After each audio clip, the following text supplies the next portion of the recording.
വിഷയത്തിന്റെ രണ്ടാമത്തെ ഭാഗത്തേക്ക് വളരെ വേഗം പ്രവേശിക്കട്ടെ. இரண்டாவது பகுதிக்கு வேகமாக நாம் போகுமே. ആദ്യം വായിച്ച വാക്യത്തിന്റെ ചിന്തകൾ തന്നെയാണ് ഇപ്പോഴും അല്പനേരം തുടരേണ്ടത്. അതുകൊണ്ട് ആ വാക്യങ്ങൾ ഇനിയും ആവർത്തിക്കുന്നില്ല. രാജാക്കന്മാരുടെ 1-ാം പുസ്തകം 17-ാം അധ്യായം അതിൻ്റെ ആദ്യത്തെ 7 വാക്യങ്ങൾ അധികരിച്ചാണ് കഴിഞ്ഞ സെഷൻ നാം അത് തീർത്തത്. ബാക്കിയുള്ള ഭാഗങ്ങൾ ഇപ്പോൾ கடந்த வகுப்பிலே 1 ராஜாக்களின் புத்தகம் 17ஆம் அதிகாரம் 1 முதல் 7 வரை உள்ள வசனங்களை வாசித்து அதிலிருந்து சில காரியங்களை நாம் படித்தோம். அதை மீண்டும் நான் படிக்க விரும்பவில்லை. ஆனாலும் அவைகளிலிருந்து சில விஷயங்களை உங்களோடு கூட பகிர்ந்து கொள்ள நான் ആശയപ്പെടുகிறேன். ദൈവത്തിൻ്റെ വിശ്വസ്തദാസനായ ഏലിയാവിൻ്റെ ജീവിതാനുഭവങ്ങൾ നമ്മുടെ ക്രിസ്തീയ ജീവിതത്തിലും എത്രമാത്രം അന്വർത്ഥമാകുന്നു എന്നാണ് നാം കണ്ടുവന്നത്. தேவனுடைய ஊழியக்காரனாகிய எலியாவுடைய வாழ்க்கையானது நம்முடைய வாழ்க்கையோடு கூட எவ்வளவு இரண்டர கலந்திருக்கிறது அல்லது எவ்வளவு சிந்திக்க வேண்டியதாக இருக்கிறது என்பதை நாம் படித்தோம். அநேக பிரவாചകന്മാർ പിന്മാറിപ്പോയി. அநேக தீர்க்கதரிசிகள் பின்வாங்கி போனார்கள். വിശ്വസ്തനായി കർത്താവിന് വേണ്ടി വെളിപ്പെട്ട് വന്നത് ഇപ്പോൾ ഏലിയാവ് മാത്രമാണ്. ஆனால் இப்போது எலியா மட்டும் ஆண்டவருக்கு உயிருள்ள ஒரு சாட்சியாக நின்று கொண்டிருக்கிறார். പിന്മാറിപ്പോയ പ്രവാചകന്മാർ ഇസബേലിന്റെ തീന്മേശയിലാണ് ഇപ്പോൾ ആഹാരം விருந்து കഴിക്കുന്നത്. இந்த பின்வாங்கி போனதான தீர்க்கதரிசிகள் எல்லாருமே യേസബേലിனுடைய அந்த கூட்டத்துக்குள்ளே அவளுடைய விருந்திலே இப்பொழுது பங்காளிகளாய் இருக்கிறார்கள். ராஜ கொட்டாரத்திலே தீன்மேശ அவர்க்குണ്ട്. அவர்களுக்கு ராஜ அரண்மனையிலே ராஜ விருந்து அவங்க பரிமாறப்படுகிறது. அவർക്ക് ഒരു കുറവും അവിടെ ഇല്ല. அவர்களுக்கு எந்தவிதமான குறையும் இல்லை. സമൃദ്ധി മാത്രമാണുള്ളത്. நிறைவு மட்டுமே அங்கே இருக்கிறது. എന്നാൽ സത്യത്തിന് വേണ്ടി നിൽക്കുന്ന പ്രവാചകൻ ഇവിടെ പട്ടിണിക്ക് തുല്യമായ ഒരു അവസ്ഥയിലാണ്. ஆனால் சத்தியத்திற்கு சான்றாக நின்றதான எலியாவோ இப்போ கிட்டத்தட்ட பசியோடு கூட இருக்கிற நிலைமையில் அவன் இருக்கிறான். ദൈവം അദ്ദേഹത്തെ സംതൃപ്തിയോടെ പരിപാലിക്കുന്നു. അതിൽ താൻ സന്തോഷം കണ്ടെത്തുന്നു. ஆனாலும் நம்முடைய ஆண்டவரை அவனை அற்புதமாய் போஷிக்கிறார். அதிலே அவன் சந்தோஷமாய் இருக்கிறார். നമ്മളെ സംബന്ധിച്ച് ചില സന്ദർഭങ്ങളിൽ ദൈവം നമ്മളെ ഞെരുക്കത്തിലൂടെ ഒറ്റപ്പെട്ട അനുഭവത്തിൽ നടത്തിയാലും ദൈവിക സന്തോഷത്തിന് ഒരു കുറവും വരികയില്ല. தேவன் சில சந்தர்ப்பங்களை நம்மை தனிமையின் பாதையிலோ அல்லது நெருக்கத்தின் பாதையிலோ நடத்தினாலும் சந்தோஷத்திற்கு குறைவில்லாமல் ஆண்டவர் நம்மை நடத்தி கொண்டிருக்கிறார். കിരീടത്തിലെ വെള്ളം കുറഞ്ഞു വരികയാണ് എങ്കിലും താൻ അതിൽ നിന്നാണ് പാനം ചെയ്യുന്നത്. கேரத்தில் இருக்கக்கூடிய தண்ணீரானது கொஞ்சம் கொஞ்சமாய் குறைந்து கொண்டிருக்கிறது. அவைகளிலிருந்து அவன் குடித்துக் கொண்டிருக்கிறார். ആഹാരം കാക്ക മുഖാന്തരമാണ്. ஆகாரமானது காக்கையானது அவ்வப்போது கொண்டு வந்து கொடுக்கிறது. ഞാൻ നേരത്തെ പറഞ്ഞു നമുക്ക് അതിനെ സംബന്ധിച്ച് പല ധാരണകളുണ്ട്. ഞാൻ ഏതാനും ചിലത് മാത്രം ചൂണ്ടിക്കാണിക്കാം. நான் ஏற்கனவே சொன்னது போல அது சம்பந்தமாக ஏகப்பட்டதான கருத்துக்கள் இருக்கிறது. அவைகளே ஒரு சில விஷயங்களை நான் உங்களோடு கூட பகிர்ந்து கொள்கிறேன். കാക്ക എന്ന് പറയുന്നത് അത് തന്നെ ആഹാരത്തിന് അലയുന്ന ഒരു പക്ഷിയാണ്. காக்கை என்று சொன்னாலே அது எங்கதான் கிடைக்கும் பறந்து திரிந்து கொண்டு தேடிக்கொண்டிருக்கக்கூடிய ஒரு பறவை. അത് ഒരു അശുദ്ധ പക്ഷിയായിട്ടാണ് ലേവ്യ പുസ്തകം 11-ാം അധ്യായത്തിൽ നാം കാണുന്നത്. ஆனால் லேவியான புஸ்தகத்தில் நாம் அதை பற்றி படிக்கிற போது அது ஒதுக்கப்பட்ட அல்லது அசுத்தமான பறவை என்றே சொல்லி இருக்கிறது. എന്നാൽ ഏലിയാവ് മനസാക്ഷിയിൽ ചോദ്യം ചെയ്യാതെ അത് സ്വീകരിച്ചു. ஆனால் எலியா எந்த விதமான கேள்வி கேட்காமல் காக்கை கொண்டு வந்து கொடுப்பதை அவன் என்ன செய்யறான்? வாங்கி புசிக்கிறான். അപ്പോസ്തല പ്രവൃത്തിയിൽ പത്രോസ് ഒരു ദർശനം കണ്ടപ്പോൾ ആ പക്ഷികളെ കണ്ട് മൃഗത്തെ കണ്ട് പറഞ്ഞു ഇത് അശുദ്ധമാണ്, എനിക്കത് നിഷിദ്ധമാണെന്ന് അദ്ദേഹം ആദ്യം പറയുകയുണ്ടായി. പിന്നീട് ദൈവം അത് അനുവദിക്കുന്നതായിട്ട് കാണാം. அப்போஸ்தல நடவடிக்கைகளிலே பேதுரு ஒரு சொப்பனத்தை பார்க்கிறான். அதிலே சில அசுத்தமான ஜீவிகள் அங்கே இருப்பதை அவன் பார்க்கிறான். ஆண்டவர் சொல்ல இது அவன் பார்த்து விட்டு அவன் சொல்கிறார் இதெல்லாம் அசுத்தமானவைகளே, இதை நான் புசிக்க கூடாது என்று சொல்ல ஆண்டவர் நீ அடித்து புசி என்று கூற அதற்கப்புறம் அவன் புசித்ததாக நாம் பார்க்கிறோம். എന്നാൽ ഏലിയാവ് മനസാക്ഷിയിൽ ചോദ്യം ചെയ്യാതെ ஆகாரம் സ്വീകരിച്ചു. ஆனால் எலியா இங்கே ஆண்டவரிடத்தில் எந்த விதமான கேள்வி கேட்கவில்லை. காக்கை கொண்டு வந்ததை அவன் புசிக்கிறார். പ്രിയപ്പെട്ടവരെ, നമ്മളെ ഭൗതികമായിട്ട് ദൈവം അങ്ങനെ പരിപാലിക്കും.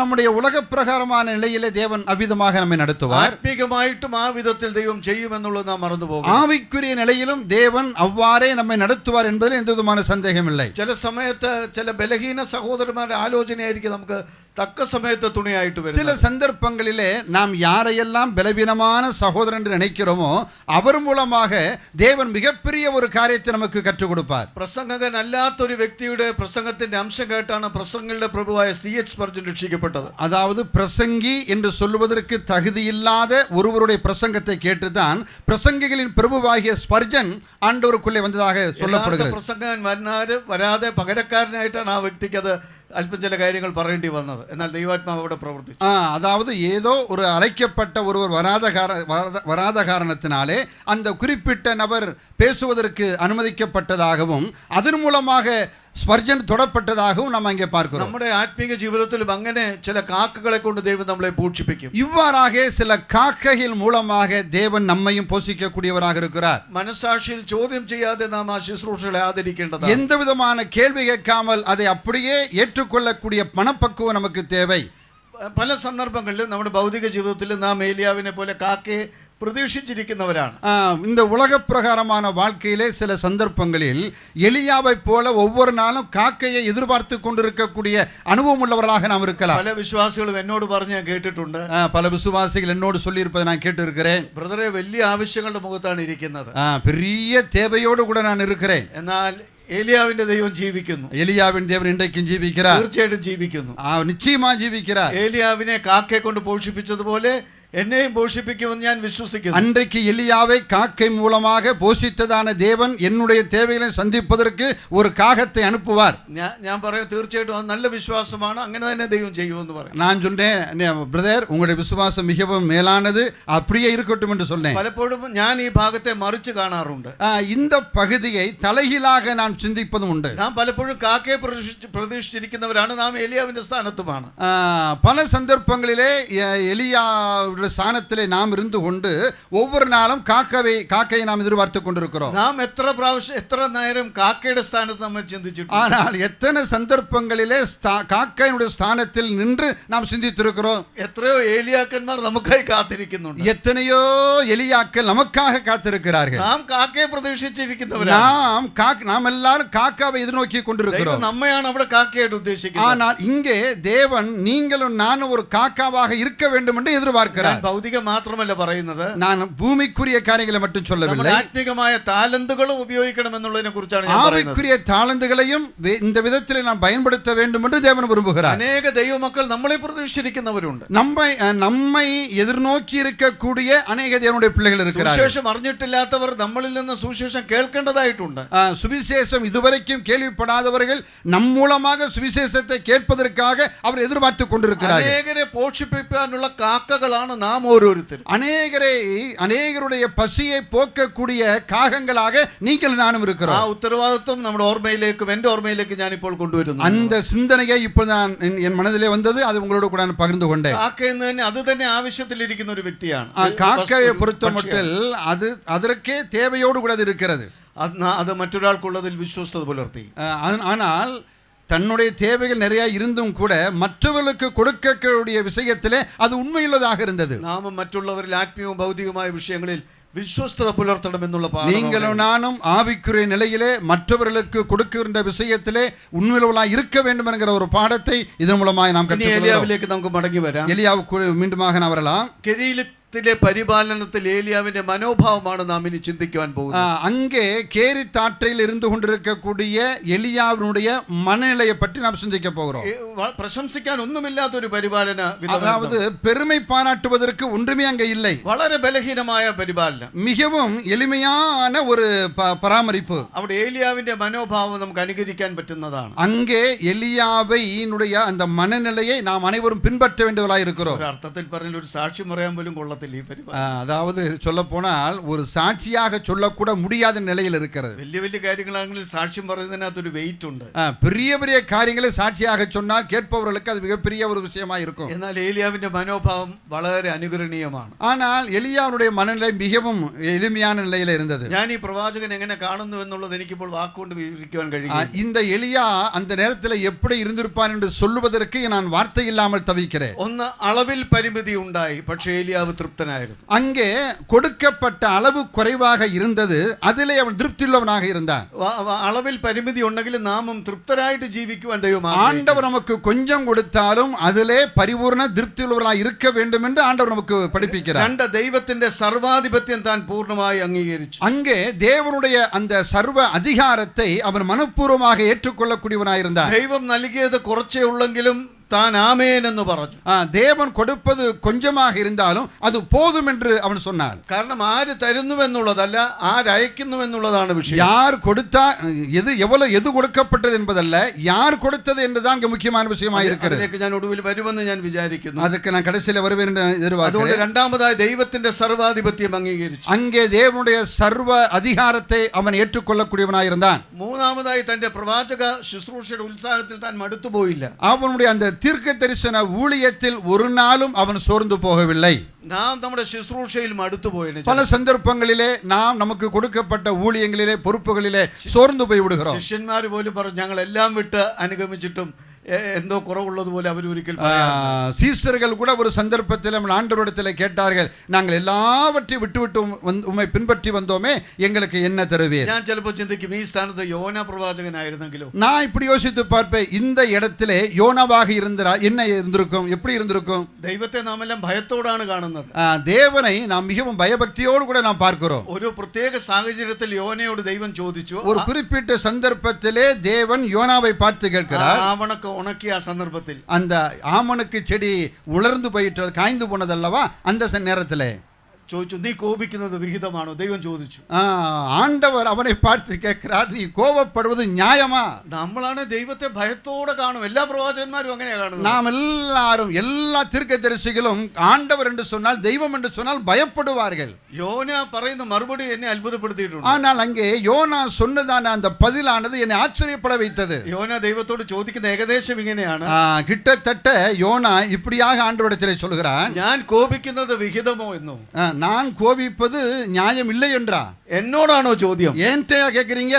ജീവപര്യന്തം കോപിക്കുന്നത് വിഹിതമാണ്. மரணம் வரைக்கும் நான் கோபிப்பேன் என்று சொல்லுகிறார். ഒരാളും ഇങ്ങനെ പറഞ്ഞിട്ട് ഞാൻ കേട്ടിട്ടില്ല. ஒரு நபர் கூட, எந்த ஒரு மனிதனும் கடவுளை பார்த்து இப்படி சொன்னதாக நான் படித்ததே இல்லை. നിന്നയോട് ദൈവം ചെയ്ത കരുണയാണ് പുള്ളിക്ക് പ്രയാസമായിട്ട് വന്നത്. அது என்ன காரியம்?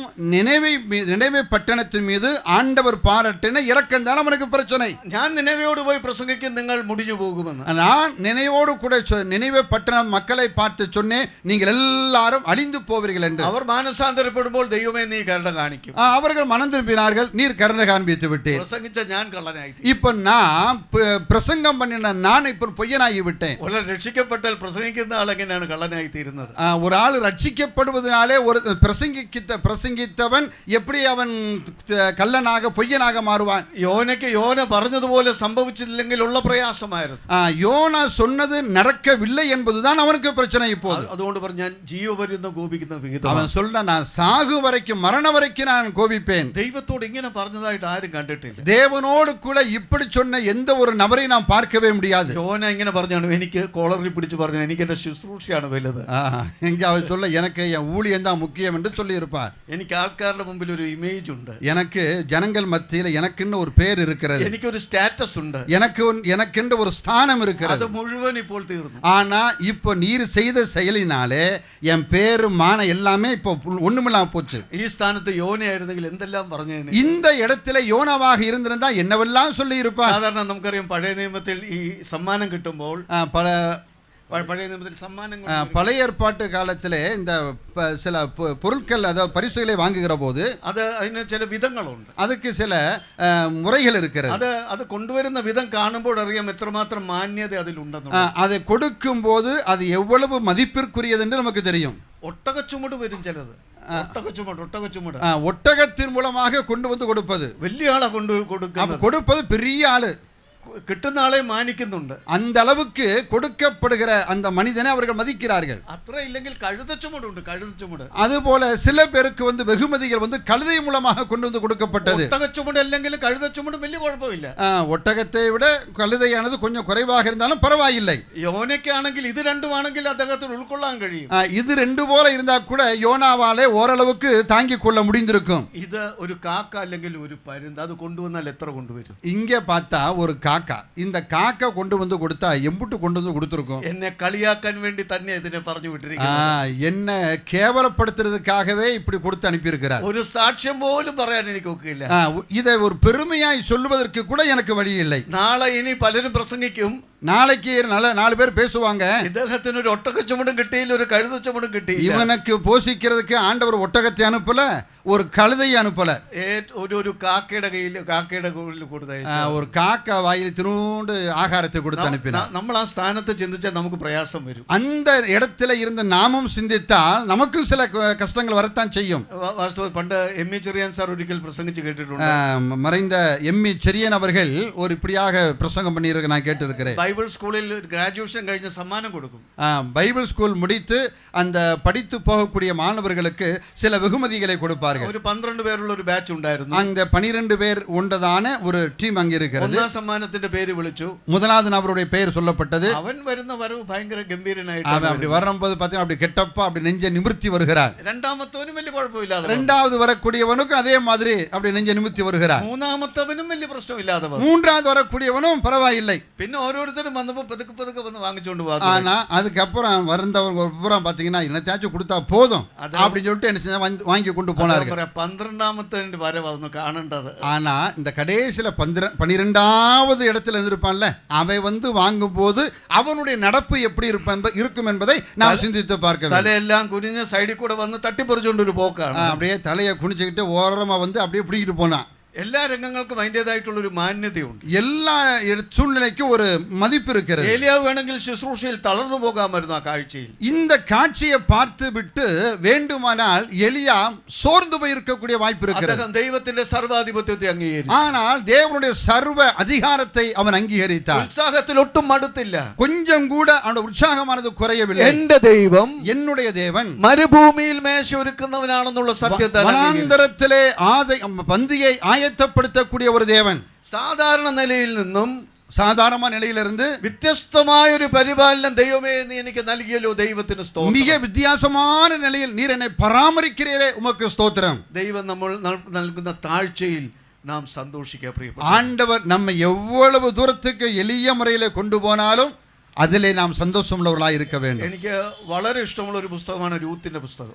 எனக்கு மிகவும் பிடித்தமான ஒரு புத்தகம் ரூத்தின் புத்தகம். ഞാൻ തുടർച്ചയായിട്ട് രൂത്തിൽ നിന്ന് പ്രസംഗിക്കാറുമുണ്ട്. அந்த ரூத் புஸ்தகத்திலிருந்து அதிகமாக நான் பிரசங்கம் செய்திருக்கிறேன். എൻ്റെ വെബ്സൈറ്റിൽ കുമ്പനാട് കൺവെൻഷൻ ചെയ്ത ഒരു പ്രസംഗം, സഹോദരിമാരോട് ചെയ്ത ഒരു പ്രസംഗം, 3 പ്രസംഗത്തിൽ 1 സഹോദരിമാർക്കുള്ളായിരുന്നു. അത് നവോമി, അത് റെക്കോർഡഡ് ആയിട്ടുണ്ട് താനും. என்னுடைய வெப்சைட்டிலே அந்த நகோமி அந்த சம்பந்தமான விஷயத்தில் நான் பேசியிருக்கிறேன். நீங்கள் வேண்டுமானால் அதை பார்க்கலாம். ரூத் തിരിച്ചു ബെത്ലഹേമിൽ എത്തിയപ്പോൾ പറഞ്ഞൊരു വാക്ക് ഞാൻ ശ്രദ്ധിക്കാറുണ്ട്. ரூத்தானவள் மீண்டும் அவள் பெத்லெஹேமுக்கு வந்தபோது அவள் சொன்னதான வார்த்தையானது குறிப்பிடத்தக்கது. എൻ്റെ ജീവിതത്തിൽ ഞാൻ അനുകരിക്കാൻ ശ്രമിച്ചിട്ടുണ്ട്. என்னுடைய வாழ்க்கையிலே அதை கடைபிடிப்பதற்கு நான் முயற்சித்திருக்கிறேன். മടങ്ങിച്ചെന്നപ്പോൾ ബെത്ലഹേമിലെ സ്ത്രീകൾ മുഴുവൻ ഇളകി. அவள் திரும்பி வந்தபோது பெத்லெஹேமில் இருக்கக்கூடிய பெண்கள் எல்லாமே ஆச்சரியத்தோடு கூட அவளை பார்க்கிறார்கள், பேசுகிறார்கள். ഇവളാണോ മോവാബിലേക്ക് പോയ നവോമി? இவதான மோவாபுக்கு போனால்? നവോമി എന്ന് വെച്ചാൽ പ്ലസന്റ്, ആനന്ദമതി എന്ന്. நகோமி என்று சொன்னால் இன்பமானவள் என்று அர்த்தம். അപ്പോൾ നവോമി പറഞ്ഞത്, அப்போ நகோமி சொன்னார், എന്നെ നവോമി എന്ന് വിളിക്കണ്ട, தயவு செய்து இனிமே என்னை நகோமி என்று கூப்பிடாதீர்கள், എന്നെ മാറ എന്ന് വിളിച്ചാൽ, என்ன மாறா என்று நீங்கள் கூப்பிட்டால் போதும். എന്റെ ഇപ്പോഴത്തെ സ്ഥിതിയിൽ നിങ്ങൾ എന്നെ കണ്ടാൽ മതി. இப்போது நான் எந்த நிலையில் இருக்கிறேனோ அதை நீங்கள் பார்த்தால் போதும். പണ്ട് ഞാൻ പലതുമായിരുന്നു, முன்னாலே என்ன அப்படியெல்லாம் இருந்தேன். ഇപ്പോൾ ദൈവം എന്നെ താഴ്ത്തിയിരിക്കുന്നു. ஆனா இப்போது தேவன் என்னை தரை மட்டும் ആ താഴ്ചയിൽ നിങ്ങൾ എന്നെ കണ്ടാൽ മതി. அந்த எளிய நிலையில் இருக்கக்கூடிய என்னை நீங்கள் பார்த்தால் போதும். പഴയ നിയമ ഭക്തർ തന്നിട്ടുള്ള മാതൃക ഇതാണ്. பழைய ஏற்பாட்டு பரிசுத்தவான்கள் நமக்கு வைத்திருக்கக்கூடிய அற்புதமான ஒரு எடுத்துக்காட்டு தான் இவை. ഞാൻ എൻ്റെ അനുഭവത്തിൽ കൂടെ തന്നെയാണ് ഇതൊക്കെ പറയുന്നത്. நான் என்னுடைய அனுபவத்தின் மூலமாகவும் இதை நான் உங்களுக்கு ചില சொல்கிறேன். സന്ദർഭങ്ങളിൽ ദൈവം നമ്മളെ താഴ്ത്തും. சில சந்தர்ப்பங்களிலே தேவன் நம்மை கடைசி நிலைக்கு நம்மை கொண்டு போவார், தாழ்த்துவார். താഴ്ചയായിട്ട് വരുത്തും. சமூகத்தில் மிகவும் தாழ்ந்த நிலைக்கு நம்மை கொண்டு போவார். ശുശ്രൂഷയിൽ താഴ്ചയിലേക്ക് വരും. ஊழியத்தில் சில சமயத்தில் ஒன்றுமில்லாமல் போகும். കുടുംബ ബന്ധങ്ങളിൽ ചിലപ്പോൾ ഒരു താഴ്ച, എല്ലാവർക്കും വരണമെന്നില്ല, ചിലപ്പോൾ വന്നെന്നിരിക്കും. நம்முடைய குடும்பங்களிலே எல்லாருக்கும் வரும் என்று சொல்வதற்கு சில சமயங்கள் வரலாம், குடும்பங்களில் சில பிரச்சனை வரக்கூடும். എന്നാൽ അത് ദൈവഹിതത്താലാണെങ്കിൽ നാം അതിൽ സന്തോഷിക്കുക. தேவன் அதை அனுமதித்தால் அதை சந்தோஷமாக ஏற்றுக்கொள்ளக்கூடிய மனப்பான்மை நமக்கு வேண்டும். ദൈവഹിതത്താൽ ദൈവം ഉയർത്തുകയും നമ്മളെ ചെയ്യും. தேவன் நிச்சயமாக நம்மை உயர்த்துவார். ആ നവോമി പിന്നീട് ആരായി തീർന്നുവെന്ന് നമുക്കറിയാം. அதற்கு பின்னாலே நகோமி எவ்வளவு பெரிய உயர்ந்த ஸ்தானத்துக்கு போனார் என்பதை நான் வேதத்தின் மூலமாக அறிந்து கொள்கிறேன். മടങ്ങി വരട്ടെ, நான் திரும்பி வருகிறேன். വ്യത്യസ്തമായ ഒരു പരിപാലനമാണ് ദൈവം ഇപ്പോൾ എനിക്ക് അനുവദിച്ചിരിക്കുന്നത്. வித்தியாசமான முறையிலே தேவனை ഇപ്പോൾ என்னை போஷித்துக் கொண்டிருக்கிறார், பராமரித்துக் ആമേൻ പറയുന്നു. அதற்கு நான் ஆமேன் அப்படி ஆகட்டும் என்று சொல்லுவேன். ഞാൻ മറ്റൊന്നും കാണുന്നില്ല, സർവശക്തനായ ദൈവത്തെ മാത്രമാണ്. நான் வேற எதையுமே பார்ப்பதில்லை, சர்வ வல்லமையுள்ள தேவனை மாத்திரம் பார்க்கிறேன். പ്രകൃതി ഇതാ പരാജയപ്പെടുവാൻ പോകുന്നു. அங்கே சூழ்நிலைகள் எல்லாம் தோற்று போக போகிறது. വെള്ളം കുറഞ്ഞു കുറഞ്ഞു വരുന്നു. அங்கே தண்ணீரானது கொஞ்சம் கொஞ்சமாய் குறைந்து கொண்டிருக்கிறது. കാക്കയുടെ വരവ് കണ്ടിട്ട് അധികം നാൾ തുടരുമെന്ന് തോന്നുന്നില്ല. காக்கா வர்றத பார்த்தா இனி எப்போ நிக்கும்னு தெரியாத அளவுக்கு வந்து போயிட்டு இருக்கு. എന്നാൽ പ്രകൃതി പരാജയപ്പെട്ടാലും, இயற்கை நமக்கு தோல்வியாக முடிந்தாலும், സൃഷ്ടാവിന് പരാജയമുണ്ടാകില്ല. நம்மை படைத்த ஆண்டவருக்கு ஒரு நாள் தோல்வி ஏற்படுவதில்லை. കെരീത്ത് ഒടുവിൽ വറ്റി. கடைசியிலே கேரித்து ஆறானது வற்றி போனது. അടുത്ത ഭാഗം നമുക്കറിയാവുന്നതുകൊണ്ട് ഞാൻ അങ്ങ് തുടർന്നു പോകാം. അടുത്ത 16ാമത്തെ വാക്യം വരെയാണ് നമ്മുടെ ശ്രദ്ധയിലേക്ക് വരുന്നത്. 16ஆம் வசனத்துக்கு பகுதிக்கு நாம் இப்போது நாம் போகிறோம். സരാഫത്തിലേക്ക് ഏലിയാവിനെ അയക്കുവാൻ ദൈവം ആഗ്രഹിക്കുന്നു. ஆண்டவர் அங்கே சாரிபாத் என்கிற ஊருக்கு அவரை அனுப்புகிறார். നോക്കുക, സരാഫത്തിലേക്ക് ദൈവം അവനെ അയക്കുവാൻ തീരുമാനിച്ചു. சாரிபாத் என்கிற ஊருக்கு ஆண்டவர் எலியாவை அனுப்புகிறார். കെരീത്തിലെ വെള്ളം വറ്റി വറ്റി വരികയാണ്. கேரித்திலே தண்ணீரானது கொஞ்சம் கொஞ்சமாய் குறைந்து கொண்டே வருகிறது. അത് നോക്കി വന്നപ്പോൾ ഏകദേശം ഒരു വർഷത്തോളം അവിടെ താമസിച്ചു. கிட்டத்தட்ட ஒரு வருஷ காலம் அவன் அங்கே இருந்திருக்கிறார். മാസങ്ങൾ കഴിഞ്ഞു പോയി, വെള്ളം കുറഞ്ഞു കുറഞ്ഞു വരികയാണ്. കാരണം மாதங்கள் போக போக தண்ணீரானது குறைந்து கொண்டே வருகிறது. ഒടുവിൽ കണ്ടപ്പോൾ ഒരു മാസത്തെ വെള്ളം ഉണ്ടായിരിക്കും. கடைசியில பார்த்தா ஒரு மாசத்துக்கு உண்டான தண்ணீர் இருக்கிறது. പിന്നീട് അത് ആഴ്ചകളായിട്ട് കുറഞ്ഞു, வாரங்களாக குறைந்தது. ഒരാഴ്ചത്തെ വെള്ളമായി. ஒரு வார தண்ணீரானது. പിന്നീട് അതൊരു 3 ദിവസത്തെ വെള്ളമായി. அதுக்கப்புறம் பார்த்தீங்கன்னா 3 நாளுக்குரிய தண்ணீர் இருந்தது. അത് 2 ദിവസത്തെ വെള്ളമായി. அதுக்கப்புறம் பார்த்தா 2 நாளுக்குரிய தண்ணீரா இருந்தது. இல்ல, வெள்ளம் കൂടുന്നില്ല. கூடவே தண்ணீர் கூடவில்லை. ഒടുവിൽ ഒരു ദിവസത്തെ തന്റെ വെള്ളം. கடைசியில பார்த்தா ஒரே ஒரு நாளுக்குரிய தண்ணீர் மட்டும் இருக்கு. അവസാനം ആ പാറക്കല്ലുകളിൽ താൻ എടുത്തത് ഒരു കോപ്പ വെള്ളമാണ്. கடைசியில பார்த்தீங்கன்னா ஒரு கப் தண்ணியை மட்டும் அந்த பாறையிலிருந்து அவன் மோந்து எடுக்கிறான். ഇനി ഒരു കപ്പ് പോലും എടുക്കാനില്ല. அதுக்கப்புறம் ஒரு கிளாஸ் தண்ணி கூட அங்க கிடையாது. കാക്കയുടെ വരവും ഏകദാണ്ട് നിന്ന് കഴിഞ്ഞു. காக்காவுடைய வரகும் அங்கே நின்று போனது. ആ സന്ദർഭത്തിൽ ദൈവം പറയുന്നതാണ് 8 മുതലുള്ള വാക്യങ്ങൾ. அப்படிப்பட்டதான சந்தர்ப்பம் வருகிற போது ஆண்டவர் எலியாவை பார்த்து சொல்லுகிறார். നമ്മുടെ സമയമില്ല, ആ ഭാഗങ്ങൾ നമുക്ക് പരിചിതമായതുകൊണ്ട് ഞാൻ അങ്ങ് പറഞ്ഞു പോകാം. நமக்கு நேரம் இல்லாததனால நான் வேகமாக போகிறேன். നീ എഴുന്നേറ്റ് സരാഫത്തിലേക്ക് പോകുക. நீ எழுந்து சாரிபாத் என்னும் ஊருக்கு போ. പ്രിയപ്പെട്ടവരെ, ഞാൻ ഇങ്ങനെ പറയട്ടെ, நான் அன்புக்குரியவரை நான் இப்படியாக சொல்கிறேன். കെരീത്തിലെ തോട് വെള്ളം വറ്റി വരികയാണ്. கேரத்திலே ஆறு வற்றி போகிறது. സരാഫത്ത് മുന്നമേ ഒരുക്കാതെ, சாரிபாத்தை முன்பே ஆயத்தம் செய்யாமல் കെരീത്ത് പറ്റുവാൻ ദൈവം അനുവദിക്കുകയില്ല. கேரித்து வற்றி போவதற்கு தேவன் அனுமதிப்பதில்லை. പലപ്പോഴും നമ്മുടെ മുമ്പിൽ കെരീത്ത് വറ്റുമ്പോൾ, பல சந்தர்ப்பங்களிலே கேரித்து ஆறானது வற்றி போகிற போது മുന്നമേ സരാഫത്ത് ഒരുക്കിയിട്ടുണ്ട്. அதற்கு முன்னாலே தேவன் ஒரு சாரிபாத்தை ஆயத்தம் செய்து விட்டிருக்கிறார் என்று பொருள். മുഖാന്തരങ്ങളെ മാറ്റുന്നവനാണ് ദൈവം. காரணங்களை மாற்றுகிறவர் தான் நம்முடைய ஆண்டவர். കാക്കയെ കൊടുക്കുന്ന ഒരു സമയമുണ്ട്, നിർത്തുന്ന ഒരു സമയമുണ്ട്. காக்காவை அனுப்புவதற்கும் அவருக்கு நேரம் உண்டு, நிறுத்துவதற்கு ஒரு நேரம் இருக்கிறது. ദൈവം മുഖാന്തരങ്ങളെ ഒരുക്കും, മുഖാന്തരങ്ങളെ മാറ്റും. ஆண்டவர் காரணங்களை உண்டாக்குவார், காரணங்களை அகற்றி போடுவார். പ്രിയപ്പെട്ടവരെ, നമ്മുടെ ആശ്രയം ആരിലാണ്? நம்முடைய நம்பிக்கை யார் மீது இருக்கிறது? കാക്കയിലായിരിക്കരുത്. ஒரு நாளும் காக்கை மீது வைக்க கூடாது. കാക്കയെ അയക്കുന്ന ദൈവത്തിലായിരിക്കും. காக்காவை அனுப்பின ஆண்டவர் மீதே நம்முடைய நம்பிக்கை இருக்க வேண்டும். അതാണ് അന്ന് ആ സഹോദരൻ പറഞ്ഞൊരു ആശയം ഞാൻ പറയാമെന്ന് പറഞ്ഞത്. அன்றைக்கு ஒரு சகோதரன் சொன்னார் சொல்லல முதல் பிரசங்கத்துல, அதை இப்ப நான் உங்களுக்கு சொல்றேன். കാക്ക അയക്കുന്ന മുഖാന്തരങ്ങളിൽ നമ്മുടെ പ്രശ്നം காக்கையிலான நம்ம முழுவதும் பிரதீட்சை. நம்முடைய நோக்கம் அல்ல, நம்முடைய பார்வையெல்லாம் வரக்கூடிய காக்காவே பார்த்துட்டு இருக்கிறோம். நம்ம பிரதீட்சை முழுவதும் போஸ்ட்மேன்ல. நம்முடைய எதிர்பார்ப்பெல்லாம் பார்த்தீங்கன்னா தபால்காரரை. ഞാൻ അങ്ങനെ പറഞ്ഞതേ ഉള്ളൂ, പല വിധത്തിലായിരിക്കാം. മുഖാന്തരങ്ങളെ ദൈവം മാറ്റിക്കളയും. நான் தபால்கார் என்று சொன்னது ஒரு சின்ன எடுத்துக்காட்டு தான். அது வேறு பல காரணங்களாக இருக்கலாம். നമ്മുടെ ആശ്രയം മുഖാന്തരങ്ങളെ ഒരുക്കുന്ന ദൈവത്തിലായിരിക്കണം. நம்முடைய நம்பிக்கை, நம்முடைய எதிர்பார்ப்பு அதை அனுப்பின ஆண்டவர் மீது இருக்க வேண்டும். ഇവിടെ ഏലിയാവ് സരാഫത്തിലേക്ക് എത്തിച്ചേർന്നു. ஏலியா சாரிபாத்தை சென்றடைந்தார். സരാഫത്ത് ഒരു സീദോന്യ നഗരമാണ്. அது ஒரு சீதோனிய பட்டணம். ഇവിടെ ശ്രദ്ധേയമായ ചില വസ്തുതകളുണ്ട്. மிகவும் கவனிக்கப்பட வேண்டிய சில விஷயங்கள் அங்கே இருக்கிறது. அது ഞാൻ ആദ്യമേ പറഞ്ഞിട്ട് പിന്നെ അതിന്റെ വിശദീകരണം அதை நான் சொல்லுகிற போது நீங்கள் கவனமாக கவனிக்க வேண்டும். அதுக்கு பின்னால் உங்களுக்கு விளக்கம் சொல்லுவேன். സരാഫത്ത് ഒരു സീദോൻ നഗരമാണ്. அது ஒரு சீதோன் பட்டணம். ഒരു ജാതീയ നഗരമാണ്. அது ஒரு குறிப்பிட்ட ஜாதியை சார்ந்த மக்கள் அங்கே இருக்கிறார்கள். ഇസ്രായേലിന്റെ അതിരിനപ്പുറമാണ് സരാഫത്ത്. இஸ்ரவேல் நாட்டினுடைய அந்த பகுதியில் அது இருக்கிறது. ലെബനോന്റെയും ഇസ്രായേലിന്റെയും അതിരിലാണ് സീദോൻ എന്ന് പറയുന്നത്. அந்த லேபனோனுக்கும் இஸ்ரவேலுக்கும் நடுவிலே தான் இந்த சீதோன் பட்டணம் இருக்கிறது. കനത്ത ബാലാരാധനയാണ് അവിടെ ഉള്ളത്. அங்கே பார்த்தா பாகால் ஆராதனை, பாகால் தெய்வம் அங்கே ஆராதனை தலைவிரித்து ஆடுகிறது. പ്രിയപ്പെട്ടവരെ, ഞാൻ തുടരട്ടെ. நான் தொடர்ந்து சொல்கிறேன். പ്രവാചകനെ ദൈവം അങ്ങോട്ടാണ് അയച്ചത്. தேவன் ஆண்டவர் அவனை எலியாவை அங்கே அனுப்புகிறார். സീദോനിലേക്ക് അയച്ചു. சீதோன் பட்டணத்துக்கு அனுப்புகிறார். ഇസ്രായേലിന്റെ അതിരിനപ്പുറത്തോട്ട് അയച്ചു. இஸ்ரவேலுக்கு அந்த பகுதியில் அனுப்புகிறார். ഇവിടെ ശ്രദ്ധേയമായ ചില വസ്തുതകൾ, സത്യങ്ങളുണ്ട്. கவனிக்க வேண்டிய சில முக்கியமான விஷயங்களை நான் சொல்கிறேன். സാധാരണ ആദ്യത്തെ ഒരു ആശയം ഞാൻ ഇങ്ങനെ പറയാം. முதலாவது ஒரு விஷயத்தை சொல்கிறேன். ഇസ്രായേലിൽ പല പട്ടണങ്ങൾ ഉണ്ടായിരുന്നു. இஸ்ரவேலிலே அநேக பட்டணங்கள் இருந்தன. അവർക്കാർക്കും സ്വന്തം പ്രവാചകനെ ഒരു നേരം സംരക്ഷിക്കാൻ കഴിഞ്ഞില്ല. எந்த ஒரு பட்டணத்திலையும் எலியா கர்த்தருடைய தீர்க்கதரிசியாகிய எலியாவை ஒரு நேரம் சாப்பாடு கொடுப்பதற்கு எந்த பட்டணத்துக்கும் முடியவில்லை. എത്രയോ ഭവനങ്ങൾ സ്വന്തം ജാതിക്കാരുണ്ടായിരുന്നു ഇസ്രായേലിൽ. இஸ்ரவேலில் எத்தனையோ சொந்த பந்தங்கள் இருக்கிறார்கள். அவர்களாலே அவனுக்கு ஒரு நேரம் ஆகாரம் கொடுக்க முடியவில்லை. ഒരു വർഷം അദ്ദേഹം യോർദാനിൽ താമസിച്ചു. ஒரு வருஷ காலம் அவன் யோர்தான் நதியிலே அவன் இருக்கிறார். ഇല്ല, ആരും അദ്ദേഹത്തെ സഹായിക്കാനുണ്ടായിരുന്നു. யாரும் அவனுக்கு உதவி செய்ய முன் வரவில்லை. ദൈവം അവനെ ഒരു ജാതീയ പട്ടണത്തിലേക്ക് അയച്ചു. ஆனா இப்போது புறஜாதிகள் நிறைந்திருக்கக்கூடிய பட்டணத்துக்கு நேராக எலியாவை ஆண்டவர் அனுப்புகிறார். ശ്രദ്ധിക്കുക, ഒരു கவனிங்கள். ഇനി അങ്ങോട്ട് ചില പുതിയ നിയമ ആശയങ്ങളും അവിടെ കടന്നു വരും. அங்கே சில முக்கியமான புதிய ஏற்பாட்டு சத்தியங்கள் கடந்து வரும். അതിൽ പ്രധാനപ്പെട്ട ഒരു ആശയം ഞാൻ ഇപ്പോൾ സൂചിപ്പിക്കട്ടെ. அதில் மிக முக்கியமான ஒரு விஷயத்தை உங்களுக்கு நான் பகிர்ந்து கொள்கிறேன். ലൈറ്റ് ഫുട്ട് എന്ന് പറയുന്ന പണ്ഡിതൻ എഴുതി, லைட் ஃபுட் என்று சொல்லப்படுகிற ஒரு வேத பண்டிதன் இவராக கூறுகிறார். ജാതികളിലേക്ക് അയക്കപ്പെട്ട ആദ്യ പ്രവാചകൻ ഏലിയാവായിരുന്നു. புறஜாதிகளுக்குள்ளே அனுப்பப்பட்ட முதல் தீர்க்கதரிசி எலியா என்று அவர் குறிப்பிடுகிறார். അതിരിനപ്പുറത്തേക്ക് പോയി ശുശ്രൂഷിച്ചു. இஸ்ரவேலுடைய நாட்டை கடந்து வெளிநாட்டுக்கு போய் அவர் ஊழியம் செய்கிறார். ഞങ്ങൾക്ക് മോശയും ന്യായപ്രമാണം ഉണ്ടെന്ന് അവകാശവാദം ചെയ്ത ഇസ്രായേലിയർ എവിടെ പോയി പ്രവാചകനെ സംരക്ഷിക്കുന്നത്? எங்களுக்கு மோசையும் நியாயப்பிரமாணம் இருக்கிறது என்று மார்பு தட்டி கொண்டதான அந்த மக்களால் எலியாவை போஷிக்க முடியவில்லையே. അവർക്ക് ദൈവത്തെ പോലും വേണ്ടാതായി. அவர்களுக்கு தேவன் வேண்டாம் என்ற நிலைமை ஏற்பட்டு விட்டது. വേണ്ടാത്തവർക്ക് പിന്നെ ദൈവത്തിന്റെ പ്രവാചകനെ വേണ്ടാതായി. கடவுளே வேண்டாம் என்று சொல்லுகிற போது கடவுளுடைய தீர்க்கதரிசி அவர்களுக்கு எதற்கு? ആദ്യമായി ജാതികളിലേക്ക് അയക്കപ്പെട്ട പ്രവാചകൻ ഏലിയാവാണ്.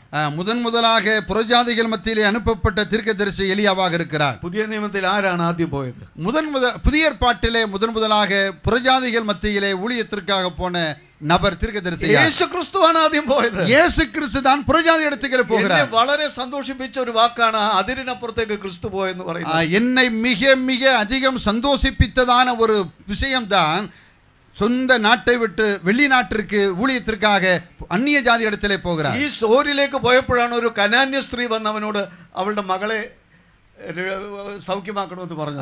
அப்படி அவர் போகிற போதுதான் ஒரு கானானிய ஸ்திரீயானவள் என் மகளுக்கு இறங்க வேண்டும் என்று ஆண்டவரிடத்தில் முறையிடுவதை நாம் பார்க்கிறோம். അതിരുകൾക്കപ്പുറത്ത് പോയി പ്രസംഗിച്ചത് ക്രിസ്തുവാണ്.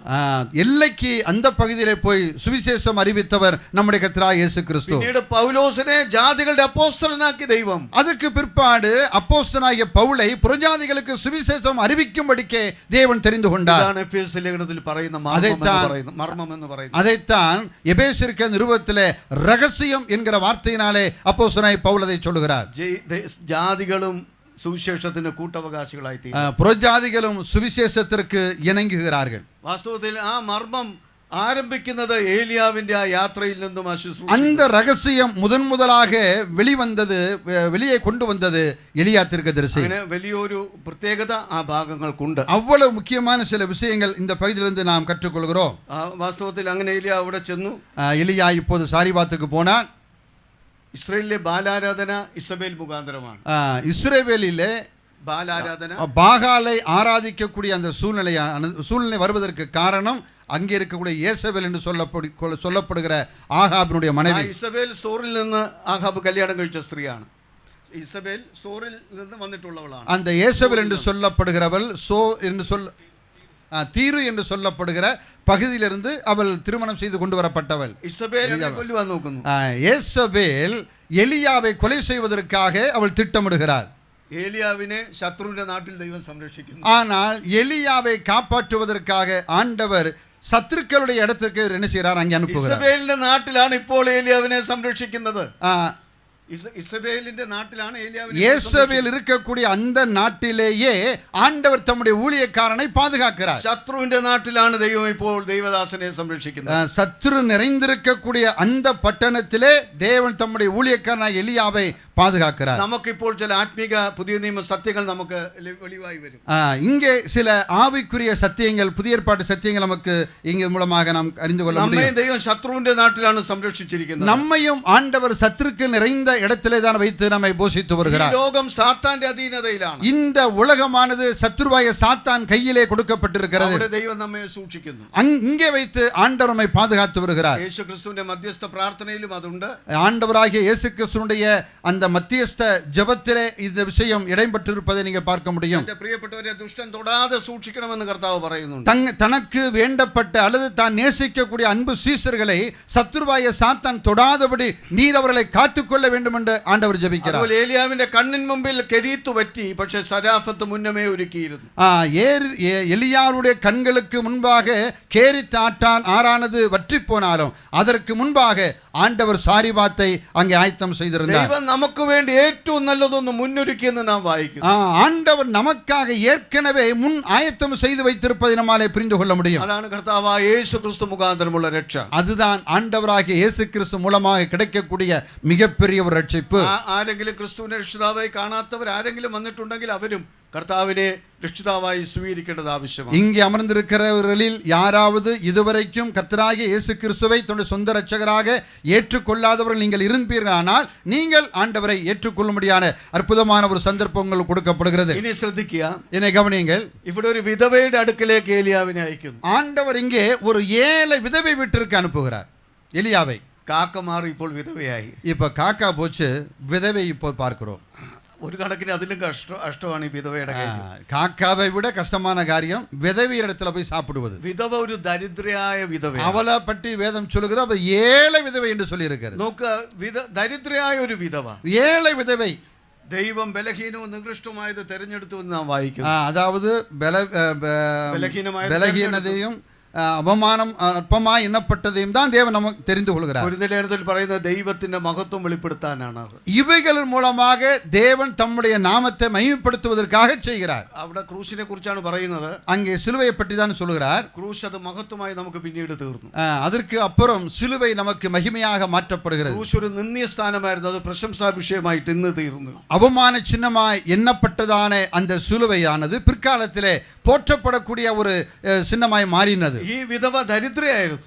இந்த விதவை ஒரு ஏழை விதவையாக இருந்தார். അവിടെ ഏലിയാവിനെ അയച്ചപ്പോൾ ദൈവം തന്റെ മഹത്വം വെളിപ്പെടുത്തുന്നു. அங்கே எலியாவை அனுப்பி தேவன் தம்முடைய நாமத்தை அங்கே மகிமைப்படுத்துகிறார். ആവശ്യത്തിലിരിക്കുന്ന ഒരു വ്യക്തിയാണ് ഈ വിധവ. இந்த விதவையோ மிகப்பெரிய தேவையோடு கூட வாழ்ந்து கொண்டிருக்கிறார். അവൾ അറിയുന്നില്ല തന്റെ മുമ്പിൽ നിൽക്കുന്നത് അവളെ അനുഗ്രഹിക്കാൻ വന്നൊരു വ്യക്തിയാണ്. அவளுக்கு தெரியாது தனக்கு முன்னாலே நின்று கொண்டிருக்கக்கூடிய இந்த மனிதன் தன்னை ஆசீர்வதிக்க போகிறவர் என்று. അനുഗ്രഹം അവളുടെ പടിവാതിൽക്കൽ എത്തിയിരിക്കുന്നു. இப்போது ஆசீர்வாதம் அந்த ஏழை விதவையின் வாசலில் நின்று கொண்டிருக்கிறது. ക്രിസ്തു മൂലമുള്ള അനുഗ്രഹം നമ്മെ തേടിയാണ് വന്നത്. கிறிஸ்து மூலமாக கிடைக்கக்கூடிய ஆசீர்வாதங்கள் நம்மை தேடி வருகிறது. നാം അവനെ തേടിയതല്ല, അവൻ നമ്മെ തേടി വന്നു. நாம் அவரை தேடி போகவில்லை, அவர் நம்மை தேடி வந்திருக்கிறார். അവനെ സ്നേഹിച്ചതല്ല, അവൻ നമ്മെ സ്നേഹിച്ചു. நாம் அவரை சிநேகிக்கவில்லை, அவர் முந்தி நம்மிடத்தில் அன்பு கூர்ந்தார். നാം അവനെ തിരഞ്ഞെടുത്തതല്ല, അവൻ മുന്നമേ നമ്മെ തിരഞ്ഞെടുത്തു. நாம் அவரை தெரிந்து கொண்டதில்லை, அவர் முந்தி நம்மை தெரிந்து கொண்டார். നിങ്ങൾ ഞാൻ പ്രസംഗം തുടങ്ങിയത് പോലെ ഒരു കാര്യം ശ്രദ്ധിച്ചു കാണും. நான் பிரசங்கம் ஆரம்பித்ததிலிருந்து ஒரு காரியத்தை நீங்கள் புரிந்திருப்பீர்கள். പുതിയ നിയമത്തിൽ നാം പഠിക്കുന്ന പല കാര്യങ്ങളും ഇതിൽ ചേർന്ന് വരുന്നതും കൂടെ വ്യക്തമാക്കാനാണ് ഞാൻ ശ്രമിച്ചുകൊണ്ടിരിക്കുന്നത്. புதிய ஏற்பாட்டில் வரக்கூடிய பல சத்தியங்கள் இந்த பகுதியிலே மறைந்திருக்கிறது என்பதை உங்களுக்கு நான் ஒப்பிட்டு சொல்லி வருகிறேன். ഏലിയാവ് നമ്മെ പോലെ പുതിയ നിയമ സ്വഭാവമുള്ള ഒരു മനുഷ്യനായിരുന്നു. எலியா நம்மை போல ஒரு சம சுபாவம் உள்ள ஒரு மனிதனாக இருந்தார். ദൈവം വിധവയെ തെരഞ്ഞെടുക്കുന്നു. தேவன் ஒரு ஏழை விதவையை தெரிந்தெடுக்கிறார். അതിന്റെ ദൈവത്തിന്റെ അടുത്ത മുഖാന്തരം பிரவாசகனை സംരക്ഷിക്കുവാനുള്ളത്. அங்கே அந்த தீர்க்கதரிசியானவனை போஷிப்பதற்காக ஆண்டவர் ஆயத்தம் செய்த புதிய ஒரு மார்க்கமாக அது இருக்கிறது. കാക്കയെ മാറി വിധവയായ ഒരു സാധു സ്ത്രീയെ തിരഞ്ഞെടുക്കുന്നു. காக்காவிக்கு பிற்பாடு இப்போது ஒரு ஏழை விதவை. ഇനി ഈ വിധവയുടെ പ്രത്യേകത നോക്കുക. இந்த ஏழை விதவனுடைய தனிச்சிறப்புகளை நீங்கள் பாருங்கள். அவள் തന്നെ ആവശ്യത്തിലിരിക്കുന്ന ഒരു വ്യക്തിയാണ്. அவன் மிகப்பெரிய ஒரு தேவையோடு கூட இருக்கிறார். വിധവ ദരിദ്രയാണ്. அவள் ஒரு மிகவும் ஏழை ஒரு விதவை. അവൾ തന്നെ ആവശ്യത്തിലിരിക്കുന്ന വ്യക്തിയാണ്. அவளுக்கு இப்போது நிறைய தேவையாக இருக்கிறது. എന്താണ് അവളുടെ ഇപ്പോഴത്തെ സ്ഥിതി? இப்போதுள்ள அவளுடைய நிலைமை என்ன? ഒടുവിലത്തെ ഒരു നേരത്തിന്റെ ആഹാരത്തിന് വകയുള്ള கடைசியாக இருக்கக்கூடிய ஒரு நேர உணவு மட்டுமே. ഉച്ചയ്ക്ക് 1 മണിക്കുള്ള ഒരു ലഞ്ച് കഴിഞ്ഞാൽ ഊണ് കഴിഞ്ഞാൽ പിന്നില്ല, രാത്രി വെക്കാനില്ല.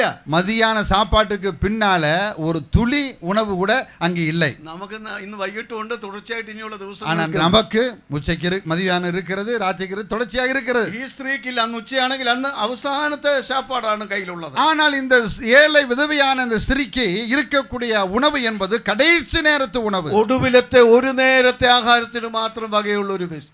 கடைசி நேரம் மாத்திரம் இருக்கக்கூடிய ஒரு நேர உணவு. ആ ആഹാരം കഴിച്ചാൽ അവൾ കാണുന്നത് എന്താണ്? அந்த ஆகாரத்தை சாப்பிட்டு முடித்து விட்டால் அவள் என்ன பார்ப்பாள்?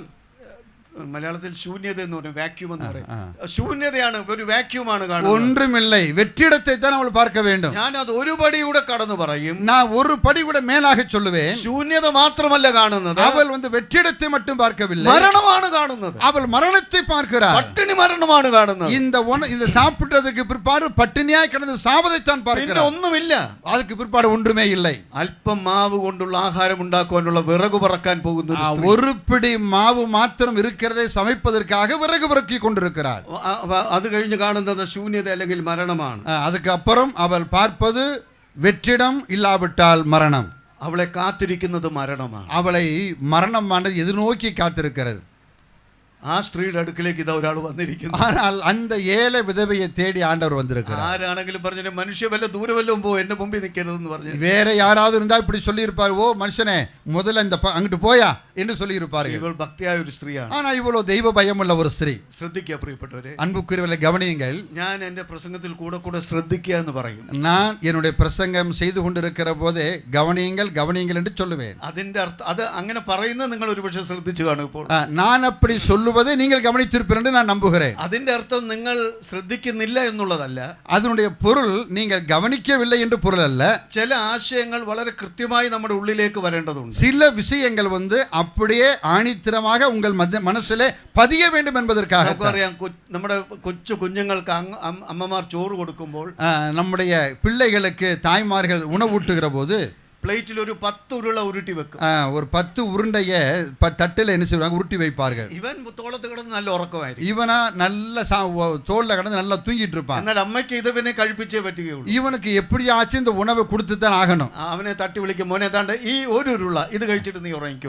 டே எந்திரா, இந்த ஒரு உருண்டையை மட்டும் சாப்பிட்டு நினைச்சு படுத்துக்கோ. അമ്മയുടെ വാക്കല്ലേ, അവന് കണ്ടു തുറന്ന് ആ ഉരുള കഴിഞ്ഞ ശല്യം തീരുമല്ലോ, അവൻ വാ തുറക്കും, ആ ഉരുള ഇടും. അങ്ങനെ അവൻ പിന്നെ ഉറങ്ങാൻ തുടങ്ങും. அவன் பாதி தூக்கத்திலேயே வாயை திறப்பான், ஒரு உருண்டையை உள்ள போடுவாங்க அந்த அம்மா. അപ്പൊ അമ്മ പിന്നെയും തട്ടി വിളിക്കും, മോനെ താണ്ട് ഒന്നും കൂടെ ഉണ്ട്, ഇത് 10 ഉരുട്ടി വെച്ചിട്ടുണ്ട്, ഒന്നും കൂടെ ഉണ്ട്, ഇതൂടെ കഴിച്ചിട്ട് ഉറങ്ങി. மறுபடியும் தட்டி எழுப்பி, டே இந்த ஒரே ஒரு உருண்டை தான். அவன் கண்ணை திறப்பான், மறுபடியும் ஒரு உருண்டையை போடுவாங்க. പറഞ്ഞു ഈ 10 അവനെ കൊണ്ട് കഴിപ്പിക്കും. ஆனா இப்படி சொல்லி அந்த 10 உருண்டையை வாய்க்குள்ள போட்டுருவாங்க. ആ തട്ടലാണ് എന്റെ ഈ ശ്രദ്ധ എന്ന് പറയുന്ന വാക്ക്. அந்த உருண்டை தான் இப்போ என்னுடைய நீங்கள் கவனிக்க வேண்டும் என்று நான் சொல்லுவது. അത് ഗവനിച്ചിട്ട് ഒന്ന് ഉറങ്ങിയാലും കുഴപ്പമില്ല. அதை கவனித்ததுக்கு அப்புறம் நீங்க தூங்கினாலும் பரவாயில்லை. സന്ദർഭങ്ങളിൽ പലരും ഇരുന്ന് ഉറങ്ങുന്നത് ഞാൻ കണ്ടിട്ടുണ്ട്. அப்படிப்பட்ட சந்தர்ப்பங்களில் அநேகர் உட்கார்ந்து தூங்குறதை நான் பார்த்திருக்கிறேன். എനിക്ക് വലിയ സന്തോഷമാണ് അങ്ങനെ കാണുന്നത്. കാണുന്നത് ഞാൻ പ്രസംഗിക്കുകയാണെന്ന് എനിക്ക് വലിയ സന്തോഷമാണ്. ശരിക്കും. അവരെ ഉറങ്ങുന്ന കാണുന്നത് എനിക്ക് സന്തോഷമാണ്. சூப்பர், நல்ல பிரசங்கர். അതിന്റെ കാരണം யாராவது பிரசங்கம் பண்ணும்போது நல்லா தூங்கிட்டு இருந்தாங்கன்னா அவரை பார்த்து ரொம்ப சந்தோஷப்படுவாரா? അതിന്റെ എന്താ കാരണം എന്നറിയാമോ? அதுக்கு என்ன காரணம் தெரியுமா? കോട്ടയത്തിനടുത്ത് ഞാൻ ഇങ്ങനെ ചെയ്തപ്പോൾ ഒരു സഹോദരൻ ഇങ്ങനെ ഉറങ്ങുക. கோட்டயத்து பக்கத்துல ஒரு இடத்துல பிரசங்கம் பண்ணிட்டு இருக்கிற போது ஒரு சகோதரன் நல்லா அப்படியே தூங்கி விழுகிறாரு. യോഗം എല്ലാം കഴിഞ്ഞ് പുള്ളി എല്ലാം തലയെല്ലാം കുലുക്കി പതുക്കെ വന്ന് എൻ്റെ അടുത്ത് വന്നിട്ട് കൈയൊക്കെ കൊടുത്തിട്ട് പറഞ്ഞു, ബ്രദറെ നല്ല പ്രസംഗമായിരുന്നു കേട്ടോ എന്ന് പറഞ്ഞു. അപ്പോൾ എനിക്ക് മനസ്സിലായി പുള്ളി എത്രമാത്രം കേട്ടിട്ടുണ്ടോ. ഇത് ഞാൻ ട്രാൻസ്ലേറ്റ് பண்ணணுமா? അപ്പോൾ അദ്ദേഹം അടുത്ത കാര്യമാണ് ഏറ്റവും രസമായിട്ടുള്ളത്. ഓക്കെ പറഞ്ഞു. பிரசங்கம் பண்ணிருக்கும் போது நல்லா தூங்கியிருக்காரு. பிரசங்கம் முடிஞ்சதுக்கு அப்புறம் அப்படியே அவர் தட்டி எழுந்து வேகமாக வந்து இவர்கிட்ட வந்து என்ன செய்ய கை கொடுத்து, பிரதர் சூப்பர் பிரசங்கம் பண்ணீங்க பிரதர்னு சொன்னாராம். അതെനിക്ക് മനസ്സിലായി, അദ്ദേഹം ഫോർമാലിറ്റിക്ക് പറഞ്ഞാണെന്നുള്ളത് മനസ്സിലായി. சும்மா ஒரு நார்மலாக அவர் சொல்லுகிறார் என்று நான் நினைத்து கொண்டேன். എന്നിട്ട് അദ്ദേഹം എന്നോട് പറഞ്ഞു, ഞാനൊരു അല്പം ഉറങ്ങിപ്പോയിട്ടുണ്ട് കേട്ടോ. உடனே அவர் சொன்னார், மறைக்காம சொன்னார், நான் கொஞ்சம் தூங்கிட்டேன் பிரதர்னு சொல்லி சொன்னார். അദ്ദേഹം എന്നോട് പറഞ്ഞത് ഒരാഴ്ചയായിട്ട് എനിക്ക് ഉറക്കമില്ലായിരുന്നു. அப்போ அவர் சொல்லார், ஒரு வாரமாக எனக்கு தூக்கமே வரல. ഞാൻ ചോദിച്ചു, ഡോക്ടറെ കണ്ടില്ലേ? ஆனால் நான் ஒரு டாக்டரே பார்க்கல. ഡോക്ടർ കണ്ടു. ഡോക്ടർ എനിക്ക് സ്ലീപ്പിംഗ് പിൽസ് തന്നു. நான் டாக்டரை பார்த்தேன். டாக்டர் எனக்கு தூக்க மாத்திரை கொடுத்தாரு. അത് കഴിച്ചിട്ട് പോലും ഉറക്കം വന്നിട്ടില്ല. அந்த தூக்க மாத்திரை சாப்பிட்டதுக்கு அப்புறமும் எனக்கு தூக்கம் வரல. ഇന്ന് ബ്രദറിന്റെ പ്രസംഗം കേട്ടപ്പോഴാണ് ഉറക്കം വന്നത്. ஆனா உங்க பிரசங்கத்தை கேட்டபோது எனக்கு அப்படி தூக்கம் வந்துச்சு. ഇപ്പൊ നിങ്ങൾക്ക് മനസ്സിലായി എനിക്ക് സന്തോഷം ഉണ്ടാകുന്നത് എന്താണെന്നുള്ളത്. அப்ப நான் சந்தோஷப்பட்டதுக்கான காரணம் என்னவென்று நீங்கள் புரிந்து விட்டீர்கள் அல்லவா? മെഡിക്കൽ സയൻസിനും പറ്റാത്ത എന്റെ പ്രസംഗത്തിന് സാധിച്ചിരിക്കുന്നു. மெடிக்கலாலே செய்ய முடியாததை நம்முடைய பிரசங்கம் அங்கே சாதிக்கிறது. ഉറക്കഗുളി കഴിച്ചിട്ട് ഉറക്കം വരാത്ത ഒരാൾക്ക് എന്റെ പ്രസംഗത്താൽ ഉറക്കം വന്നിരിക്കുന്നു. தூக்க மாத்திரை சாப்பிட்டு தூக்கம் வராத ஒரு நபருக்கு என் பிரசங்கத்தை கேட்டபோது நல்ல தூக்கம் வருது. അന്ന് മുതൽ ഉറങ്ങുന്നവരെ കാണുന്നത് എനിക്ക് വലിയ സന്തോഷമാണ്. அன்றில இருந்து நான் தீர்மானம் பண்ண, யாராவது தூங்கினா நம்ம சந்தோஷப்பட வேண்டியதான். അവർക്കറിയാം അവരുടെ വിഷമം. அவருக்கு தானே தெரியும் அவருடைய பிரச்சனை என்னவென்று. അതുകൊണ്ടാണ് എന്റെ ഇടയ്ക്ക് ശ്രദ്ധിക്കുക എന്ന് പറയുന്നത്. ആ ആശയം ശ്രദ്ധിച്ചിട്ട് പിന്നെ നിങ്ങൾ ഉറങ്ങിയാലും കുഴപ്പമില്ല. நான் சொல்லக்கூடிய அந்த குறிப்பிட்ட விஷயத்தை நீங்கள் கவனித்ததுக்கு அப்புறம் நீங்க தூங்கிக் கொள்ளலாம். അങ്ങനെ വളരെ ഗവനിക്കാനുള്ള ഒരു കാര്യമാണ് ഇപ്പോൾ പറയുന്നത്. ஆகவே மிக முக்கியமாய் நீங்கள் கவனிக்க வேண்டிய விஷயத்தை இப்ப நான் சொல்ல போறேன். അവളെയും കുടുംബത്തെയും കാത്തിരിക്കുന്നത് മരണമാണ്. அவளையும் அவருடைய குடும்பத்தை சார்ந்தவர்களையும் எதிர்நோக்கி இருப்பது மரணம். ഒരു നേരത്തെ ആഹാരം ഏത് രുചിയോടെ അവർ കഴിക്കും? ஒரு நேர உணவு மட்டுமே அவளுக்கு இருக்கிறது. ഏത് സന്തോഷത്തിൽ നമ്മൾ അത് കഴിക്കും? என்ன சந்தோஷத்தோடு அந்த உணவை சாப்பிட முடியும்? അത് വാസ്തവത്തിൽ കൊലക്കയറിന് മുമ്പാകെ കൊടുക്കുന്ന കൊലച്ചോറ് പോലെയാണ്. அதாவது தூக்கு கயிறுக்கு முன்னாலே இருக்கும்போது அவர் ஒருத்தனுக்கு உணவு கொடுத்தால் எப்படி இருக்கும், அது போல இருக்கும். സങ്കടം. അവൾക്കൊരു മകനുണ്ട്. ரொம்ப வேதனையான விஷயம். அவளுக்கு ஒரு பையன் இருக்கிறான். വിചാരിക്കുന്നത് ഇങ്ങനെയാണ്, அவள் எப்படி நினைக்கிறாள், കുഞ്ഞ് പട്ടിണി കിടക്കുന്നത് കാണാൻ പറ്റിയില്ല, കഴിവുള്ളിടത്തോളം അവന് കൊടുക്കുക. பிள்ளை பட்னியா இருப்ப என்னால பார்க்க முடியாது, கூடுமான வரைக்கும் அவனுக்கே நான் கொடுப்பேன். ഒരു നേരത്തെ ആഹാരം ഉണ്ടാക്കി അവന് കൊടുക്കുക. ஒரு நேர உணவை உண்டாக்கி பிள்ளைக்கு நான் கொடுப்பேன். പിന്നെ കൊടുക്കാനില്ല, അവൻ എത്ര കരഞ്ഞാലും കൊടുക്കുവാനില്ല. அதுக்கப்புறம் கொடுப்பதற்கு ஒன்றுமே இல்லை. അത് കൊടുത്തതിന് ശേഷം, அது கொடுத்ததுக்கு பின்னாலே എന്തെങ്കിലും മിച്ചമുണ്ടെങ്കിൽ ഞാൻ കഴിക്കും. அவன் சாப்பிட்டதுக்கு போக மீதம் இருந்தால் நான் சாப்பிடுவேன். അതിനുശേഷമുള്ള നേരങ്ങളിൽ കഴിക്കാൻ ഒന്നുമില്ലാതെ അവൻ തളർന്നു വീണവൻ മരണത്തിലേക്ക് മാറും. அதுக்கப்புறம் அந்த உணவுக்கு பிற்பாடு ஒன்றும் இல்லாதனாலே அவன் மயங்கி அப்படியே கீழே விழுந்து செத்து போவான். അവന്റെ സമീപത്തോട്ട് കിടന്ന് ഞാനും മരണത്തെ പുൽകും. அவனுக்கு பக்கத்திலே கிடந்து நானும் அப்படியே மரித்து போவேன். ഈ അവസ്ഥയിൽ നിൽക്കുന്ന ഒരു സ്ത്രീയുടെ അടുക്കിലേക്കാണ് പ്രവാചകൻ വന്നിരിക്കുന്നത്. இந்த நிலையில் இருக்கக்கூடிய ஒரு ஸ்திரீயின் இடத்தில், ஏழை விதவையின் இடத்திலே தான் ஆண்டவர் எலியாவை அனுப்புகிறார். വാസ്തവത്തിൽ വന്നിരിക്കുന്ന ആളുടെ യോഗ്യത കാക്കയാൽ പോഷിക്കപ്പെട്ട ഒരാളാണെന്നുള്ളത്. யாரவன்? காக்கையாலே போஷிக்கப்பட்டவன். മരണത്തെ മുന്നിൽ കാണുന്ന ഒരു സ്ത്രീയുടെ അടുക്കിലേക്ക് ഏലിയാവ് അയച്ചിരിക്കുന്നു. மரணத்தை முன்னாலே பார்த்து கொண்டிருக்கக்கூடிய அந்த பெண்ணிடத்திலே ஆண்டவர் எலியாவை அனுப்புகிறார். ഏറ്റവും പരിതാപകരമായ ഒരു സ്ഥാനത്തേക്കാണ് ഏലിയാവിനെ അയച്ചത്. மிகவும் பரிதாபகரமான ஒரு சூழ்நிலை இருக்கக்கூடிய ஒரு குடும்பத்திற்கு ஆண்டவர் அனுப்புகிறார். ഇനി ഈ പ്രവാചകന് ഫുഡ് മാത്രം പോരാ, അക്കോമഡേഷനും വേണം. இந்த எலியா தீர்க்கதரிசிக்கு உணவு மட்டும் கொடுத்தால் போதாது, தங்குவதற்கு உறைவிடமும் கொடுக்க வேண்டும். പ്രിയപ്പെട്ടവരെ, നാം ആരെങ്കിലും ഒരു മരണ വീട്ടിലേക്ക് ചെന്നൊരു സഹായം ചോദിക്കൂ. நாம போய் மரண வீட்டில் போய் ஏதாச்சும் நம்ம சாப்பாடு எதுவும் கேட்போமா? ഒരു മരണ വീട്ടിൽ ചെന്ന് അവരുടെ ദുഃഖത്തിൽ പങ്കെടുത്ത് നാം പോകാൻ പോകും. நாம ஒரு அந்த மரண வீட்டுக்கு போவோம், அந்த துக்கத்தை விசாரிப்போம், நம்ம வாட்டில் வந்துருவோம். മരണ വീടിന് സമാനമാണ് സരാഫത്തിൽ ഈ കുടുംബം. ஆனா இந்த குடும்பத்துடைய நிலை என்பது ஒரு மரண வீட்டுக்கு துல்லியமாக சமமாக இருக்கிறது. അടുത്ത മണിക്കൂറുകൾ തളർച്ചയുടെയും മരണത്തിന്റെയും അനുഭവമാണ് അവരെ കാത്തിരിക്കുന്നത്. அடுத்த நேரத்திலே மிகவும் சோர்ந்து போன நிலையிலே, கண்ணீரினுடைய பள்ளத்தாக்கின் வேளையிலே அவர்கள் கடந்து போகிறார்கள். അവിടേക്ക് പ്രവാചകൻ വന്നിരിക്കുന്നു.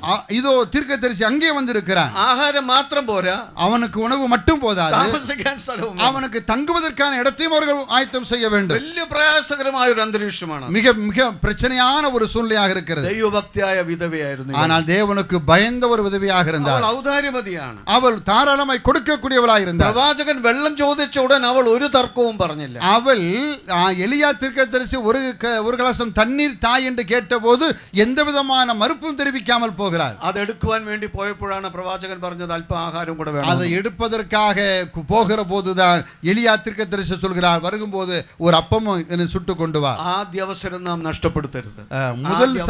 முதல் சந்தர்ப்பத்தை நாம் இழந்து விடக்கூடாது. എല്ലാവർക്കും സഹവിശ്വാസികൾക്ക് നാം നന്മ ചെയ്യണം. சக விசுவாசிகளுக்கும் நாம் கூடுமான வரைக்கும் நன்மை செய்ய வேண்டும். അപ്പോസ്തല പ്രവൃത്തികളിൽ മക്കതോന്യ സഭയെക്കുറിച്ച് പറയുന്ന ഒരു പരാമർശമുണ്ട്. அப்போஸ்தலர் நடபடிகளிலே மக்கதோனிய சபையை பற்றி நாம் வாசிக்கிறோம். അവർക്ക് ലഭിച്ച ദൈവകൃപ, அவர்களுக்கு கிடைத்ததான தேவனுடைய கிருபை. കഠിന ശോധനയിലായിരുന്നു, அவங்க மிகவும் கடும் உபத்திரவத்தின் மத்தியில், കഠിന ദാരിദ്ര്യത്തിലായിരുന്നു, கடும் பஞ்சத்தின் மத்தியில் അവർ മറ്റുള്ളവർക്ക് കൊടുക്കുന്നത് മഹാസന്തോഷത്തോടെ, அவர்கள் கர்த்தருடைய பிள்ளைகளுக்காக வாரி கொடுப்பதில் அவர்கள் சந்தோஷம் உள்ளவர்களாக இருந்தார்கள். തമ്മിൽ ചേരാത്ത രണ്ട് കാര്യങ്ങളാണ്. அது இணைக்க முடியாத ரெண்டு விஷயங்கள். വാസ്തവത്തിൽ ആ അനുഭവമാണ് ഈ സ്ത്രീക്കുമുള്ളത്. அந்த நிலைதான் இந்த பெண்ணுக்கு இருக்கிறது. മക്കതോന്യ സഭയ്ക്ക് ലഭിച്ച ദൈവകൃപ ഈ വിധവയ്ക്കുണ്ടായിരുന്നു. மக்கதோனியா சபையில் உள்ள மக்களுக்கு கிடைக்கதான அந்த தேவனுடைய கிருபை இந்த ஏழை விதவையிடத்தில் இருந்தது. വെള്ളം ചോദിച്ച ഉടൻ അവൾ കൊടുക്കുവാൻ വേണ്ടി പോയി. தண்ணீர் கேட்ட உடனே கொடுப்பதற்காக முன் வருகிறார். പിന്നെ അവൾ അവളുടെ ബുദ്ധിമുട്ട് പറഞ്ഞു. அதுக்கப்புறம் தன்னுடைய உள்நிலையை அவள் விളിத்து சொல்கிறார். ശ്രദ്ധിക്കുക, പ്രവാചകന്റെ ആവശ്യം എന്താ? தீர்க்கதரிசியுடைய தேவை என்ன? ഞാൻ വായിക്കേണ്ട സമയമില്ല. പ്രവാചകന്റെ ആവശ്യം എന്താണ്? தீர்க்கதரிசியுடைய தேவை என்ன?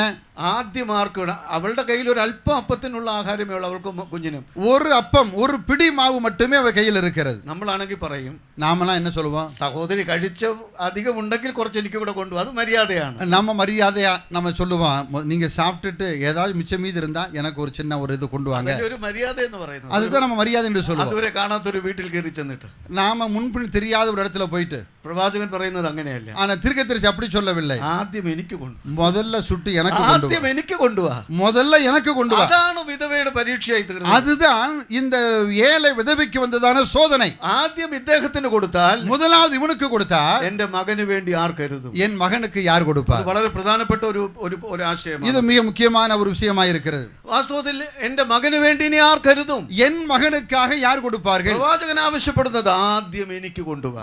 தீர்க்கதரிசி சொல்லுகிறான், முதலாவது எனக்கு உண்டாக்கி கொண்டு வா. പക്ഷേ കാര്യങ്ങൾ പറഞ്ഞിട്ട് വിധവ അത് അനുസരിച്ചു എന്നുള്ളതാണ്. ஆனால் அந்த ஏழை விதவை முதலாவது அவனுக்கு சுட்டு கொண்டு கொடுத்தார். വിധവയെ ഓർത്ത് ഞാൻ ദൈവത്തിന് സ്തുതിക്കുന്നു. இந்த ஏழை விதவையை நினைத்து நான் ஆண்டவரை துதிக்கிறேன். ഇതുപോലൊരു വിധവയെ കർത്താവ് കണ്ടു, ഭണ്ഡാരത്തിൽ ഇടുന്ന ഒരു വിധവ.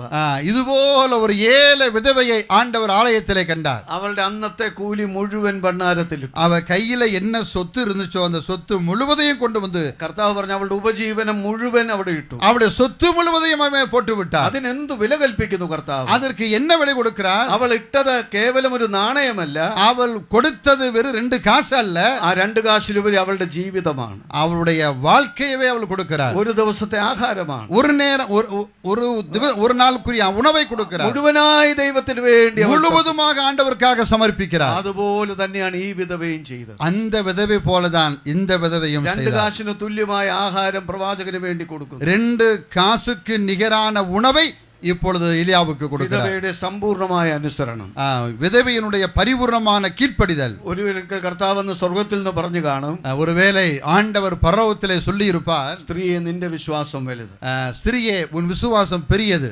നാം ആ വിധത്തിൽ ഇസ്രായേലിൽ പോലും കാണാത്ത ആ വിശ്വാസം നമുക്ക് കാണുവാൻ, இஸ்ரவேல் மக்கள் மத்தியிலும் காணாத விசுவாசம் உன்னிடத்தில் இருக்கிறது. പ്രിയപ്പെട്ടവരെ, നമ്മളിൽ എത്ര പേർക്ക് പറയുവാൻ കഴിയും? நம்மில் எத்தனை பேரால் இப்படி சொல்ல முடியும்? എന്റെ നിക്ഷേപം ദൈവത്തിന്റെ ഭണ്ഡാരത്തിൽ ഞാൻ ഇട്ടിട്ടുണ്ട്, என்னுடைய சம்பத்தை நான் தேவனுடைய பண்டகசாலையிலே சேர்த்து வைக்கிறேன். ഞാനത് പറയുന്നത് അല്പം വിറയലോടും ഭയത്തോടും കൂടെയാണ്. அதை நான் மிகவும் நடுக்கத்தோடும் பயத்தோடும் சொல்லுகிறேன். നാം നമുക്കുള്ളതിൽ നിന്നൊക്കെ ഇടണം, അത് അത്യാവശ്യമാണ്. நாம் நமக்கு ஆண்டவர் கொடுப்பதிலிருந்து கொடுக்க வேண்டும், அது முக்கியமானது. എന്നാൽ ഈ 2 വിധവമാരെ പോലെ, இந்த 2 விதவைகளைப் போல നമ്മുടെ നിക്ഷേപവും നമ്മുടെ ജീവനും ജീവിതവും ദൈവത്തിന്റെ ഭണ്ഡാരത്തിൽ, நம்முடைய சொத்து, நம்முடைய சம்பத்து, நம்முடைய எல்லாவற்றையும் ஆண்டவருக்கு நாம் கொடுக்க கடனாளிகளாக. അടുത്ത ഭാഗത്ത് ഇത് തന്നെ തുടരുന്നതായിരിക്കും. அடுத்த பகுதியிலே இந்த விஷயத்தை நாம் தொடர்ந்து சிந்திப்போம். ദൈവം നമ്മെ വചനങ്ങളാൽ അധികമായി അനുഗ്രഹിക്കും. தேவன் இந்த வார்த்தைகளாலே ஒவ்வொருவரையும் ஆசீர்வதிப்பாராக. ആമേൻ. ஆமென்.